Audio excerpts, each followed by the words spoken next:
له پاکستان وروسته ایران هم د افغان کډوالو د ایستلو اعلان وکړ. دا چې نورې څه ویلي دي پوره جزئیات په افغان نیوز کې راسره وګورئ.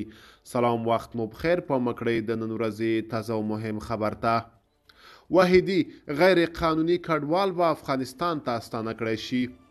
د ایران د کورنیو چارو وزیر یو ځل بیا ویلي هغه افغانان چې په غیر قانوني توګه په دغه هیواد کې اوسیږي باید خپل هیواد ته ستانه کړل شي.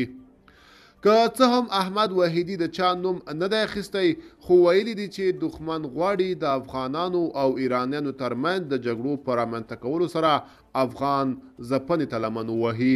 هغه دغه راز ویلي د قانوني کډوالو لپاره هم پروګرامونه لري. احمد وحیدي زیاته کړه طالبان دلته راغلي وو، ورته مو وویله چې تاسو زمینه برابره کړئ ترڅو دوی افغان کډوال ستانه شي. بالاخره هر څوک باید خپل ژوند ته وګرځي.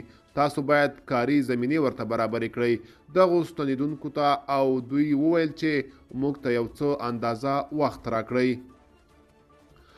د کډوالو د حقونو فعاله آصفه ستانکزی وایي هیوادونه او بېلابېل بنسټونه باید د افغانستان کورني وضعیت په پام کې نیولو پرته له هغو کډوالو سره چې مرستو ته اړتیا لري خپلو بشري مرستو ته دوام ورکړي. ورته مهال یو شمېر افغان کډوال په ایران کې د دغه هیواد د امنیتي ځواکونو له ناسم چلنه شکایت کوي. دوی وایي چې د دغه هیواد دولت افغان کډوال ځوروي او وروسته یې په جبري توګه راباسي.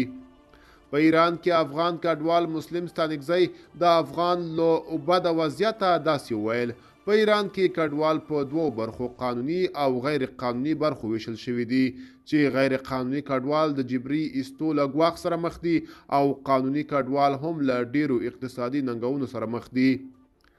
په ایران کې یو بل افغان کډوال ذبیح الله محزون هم وویل په ایران کې کډوال د بیکارۍ سره مخ دي او هغه کسان چې د ایران حکومت قانوني اسناد نه لري نو په همدې دلیل د تابعیت له حقونو لکه کور لرل، ښوونځي ته تلل او سفر کول محروم دي. خو اسلامي امارات د ایران په ګډون له ګاونډیو هیوادونو غواړي چې افغان کډوال ونه ځوروي.